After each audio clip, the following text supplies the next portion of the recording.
There's been a lot of talk about H-1B work visas.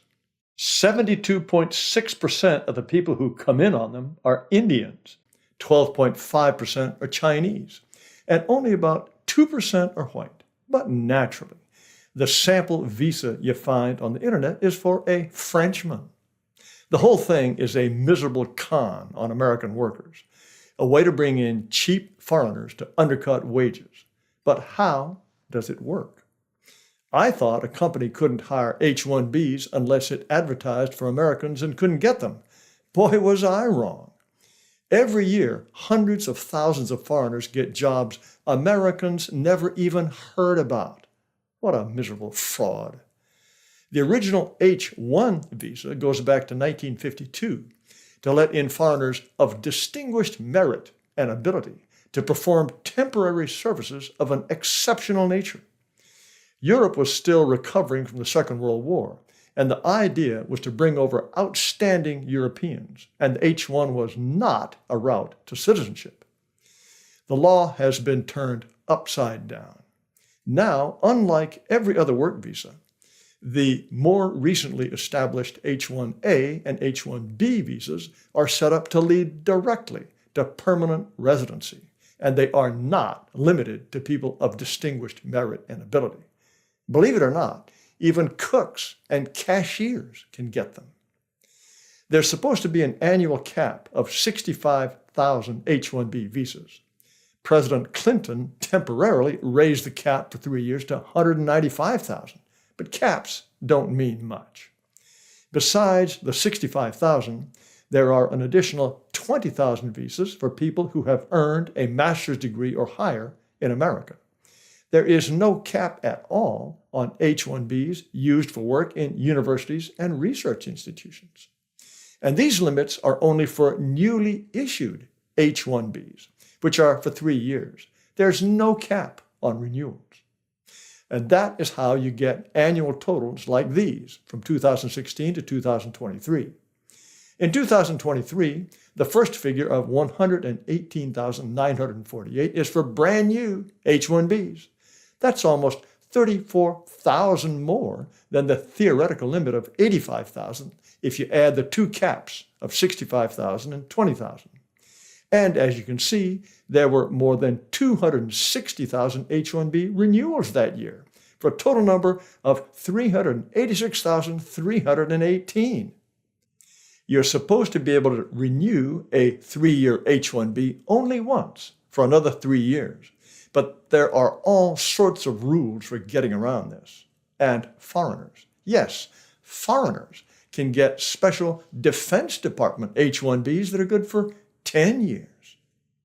How many people are here on H-1B visas? That number's in this H-1B Authorized to Work report.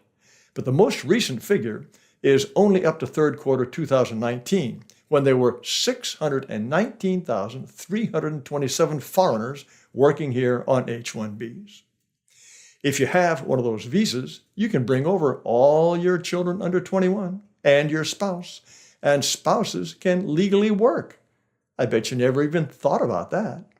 According to some estimates, several 100,000 spouses have jobs. Jobs, I suppose, Americans just won't do. As I mentioned, unlike other work visas, H-1Bs are meant to be a route to adjusting your status to lawful permanent resident, or LPR. The estimated total number of H-1B non-immigrants who have adjusted status in fiscal year 2017 to 2019 is 96,798. That's more than 32,000 a year, which means that every year, just over 5% of H-1B workers get a green card and no longer need a visa at all. Next step, citizenship. Visas are supposed to go only for theoretical and practical application of highly specialized knowledge, but all sorts of people get them.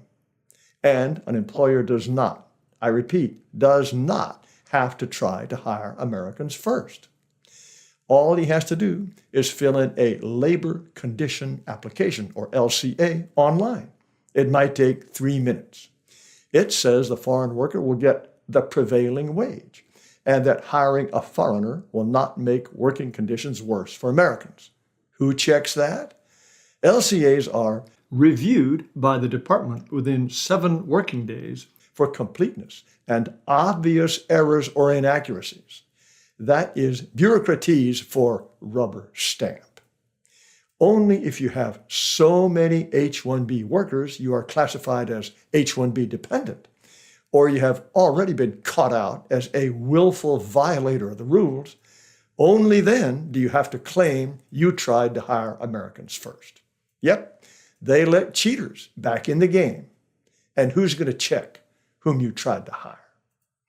A huge percentage of these applications are filed by middlemen, headhunters, and most of them aren't even American companies. Here are the top 12 H-1B applicant companies for 2021. See where it says outsourcing, offshoring? If that column says yes, those companies are body shops that find cheap foreigners to work for American companies. Out of the top 12, only Amazon, Google, and Facebook are hiring H-1Bs for their own account. Number 2, Infosys, based in Bangalore, India. Number 3, Tata, Mumbai, India. Number 4, Wipro, Bangalore.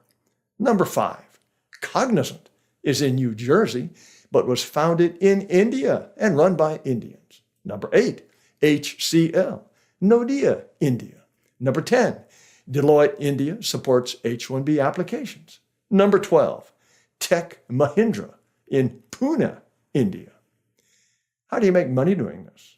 Like any headhunter, you charge a fee for each foreigner you send to an American client or you skim off part of his salary. Client pays you $60,000 for the H-1B worker.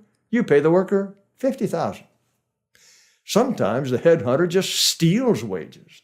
This 2021 report found that the big Indian body shop HCL, which sends workers to Disney, FedEx, and Google, was stealing at least $95 million a year from H-1B workers. Amazon only recently reached the top spot in the H-1B sweepstakes. In 2016, it was number 10, way behind the Indians.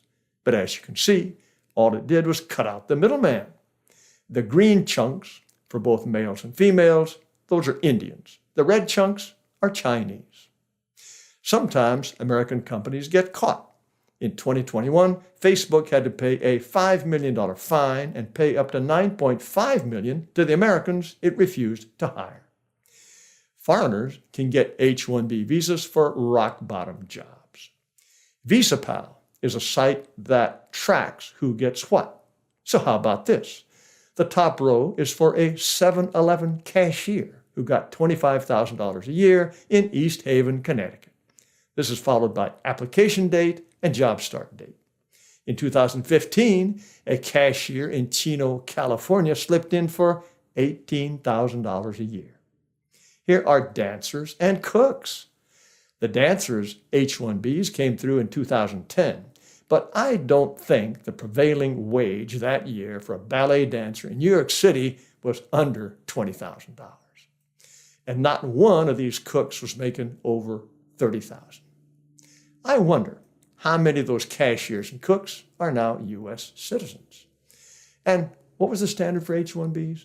Highly specialized knowledge. What a joke. The system is full of weird complications. There is a lottery for applications that exceed the caps, and Indian headhunters load the dice for their customers by filing dozens of online applications for the same guy. Tech bosses are always complaining about a shortage of American STEM workers, but that's bosh. This 2022 article from a researcher at the Economic Policy Institute carefully demolishes that argument. Bosses just want cheap labor.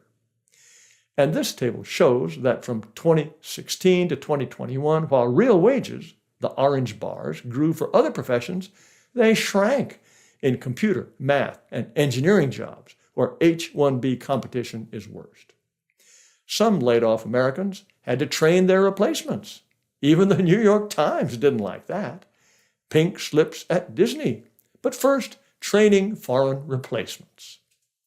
In 2016, candidate for president Donald Trump slammed the H-1B system. I know the H-1B very well, and it's something that I frankly use, and I shouldn't be allowed to use. We shouldn't have it. Very, very bad for workers. Candidate Bernie Sanders was an H-1B skeptic too. He lambasted tech companies for hiring visa holders at the same time they're cutting other staffers. Even candidate Hillary lashed out against U.S. IT workers having to train their H-1B replacements, calling the employers callous and insensitive. When he was president the first time, Donald Trump ordered a review of the H-1B system, but nothing came of it.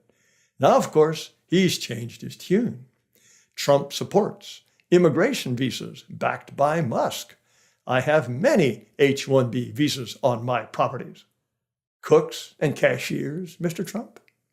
The Indians in his circle, AI chief Sriram Krishnan and Vivek Ramaswamy, want loads more H-1B visas, especially for Indians. 3 million of them in America. 14 times as many as in 1980 just aren't enough.